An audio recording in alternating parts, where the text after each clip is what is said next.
Assalamualaikum warahmatullahi wabarakatuh. Perkenalkan, nama saya Alivia Putri Nabila dari kelas 12 IPA 5 nomor absen 2. Di sini saya akan menjelaskan tentang dinamika persatuan dan kesatuan negara Republik Indonesia. Hakikat negara kesatuan Republik Indonesia.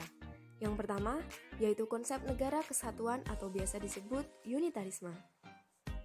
Menurut C.F. Strong dalam bukunya A History of Modern Political Constitution, negara kesatuan adalah bentuk negara di mana wewenang legislatif tertinggi dipusatkan dalam suatu badan legislatif nasional. Pendapat C.F. Strong tersebut dapat dimaknai bahwa negara kesatuan adalah negara bersusun tunggal, yakni kekuasaan untuk mengatur seluruh daerahnya ada di tangan pemerintah pusat. Pemerintah pusat memegang kedaulatan sepenuhnya baik ke dalam maupun keluar. Negara kesatuan mempunyai dua sistem. Yang pertama, sentralisasi.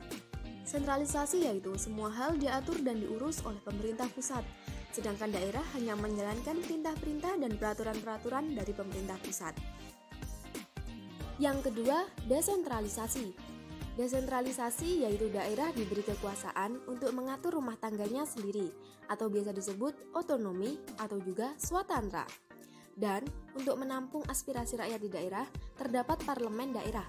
Meskipun demikian, pemerintah pusat tetap memegang kekuasaan tertinggi.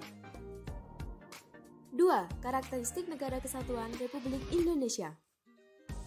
Sebagai warga negara yang baik, tentunya kita harus memahami karakteristik negara kesatuan Republik Indonesia. Hal tersebut penting diketahui untuk makin mempertegas identitas negara Indonesia. Persatuan dan kesatuan bangsa Indonesia dari masa ke masa. Masa persatuan dan kesatuan bangsa Indonesia dibagi menjadi 6 periode. Yang pertama, masa revolusi kemerdekaan, masa Republik Indonesia Serikat, masa demokrasi liberal, masa Orde Lama, masa Orde Baru, dan yang terakhir masa reformasi. Masa revolusi kemerdekaan. Pada masa ini ditandai dengan munculnya gerakan-gerakan separatisme dengan tujuan mendirikan negara baru dan memisahkan diri dari NKRI. Separatisme sendiri dapat diatasi dengan cara-cara sebagai berikut. Selanjutnya, masa Republik Indonesia Serikat. Pada masa ini juga terjadi gerakan-gerakan separatisme seperti gerakan Republik Maluku Selatan, pemberontakan Andi Aziz di Makassar, dan gerakan Angkatan Perang Ratu Adil yang dipimpin oleh Kapten Raymond Westerling.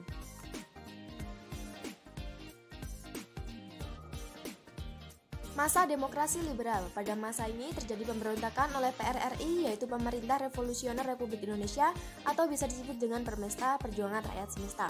Pemberontakan ini terjadi karena jatah keuangan yang diberikan oleh pemerintah pusat tidak sesuai dengan anggaran yang diusulkan.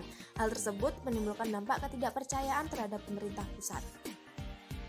Selanjutnya, masa Orde Lama. Pada masa ini terjadi pemberontakan oleh PKI pada tanggal 30 September 1965 yang menewaskan 7 orang perwira TNI Angkatan Darat. Kemudian masa Orde Baru.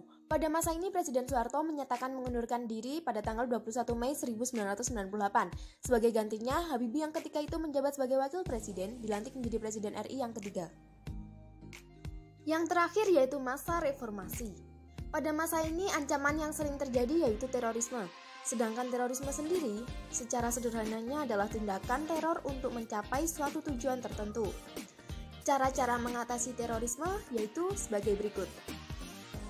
Nah, dari penjelasan-penjelasan tersebut dapat kita simpulkan betapa pentingnya persatuan dan kesatuan bagi suatu bangsa. Dari adanya persatuan dan kesatuan merupakan jiwa lahirnya NKRI. Tanpa persatuan dan kesatuan, kita tidak akan bisa hidup tentram dan damai di bangsa kita sendiri.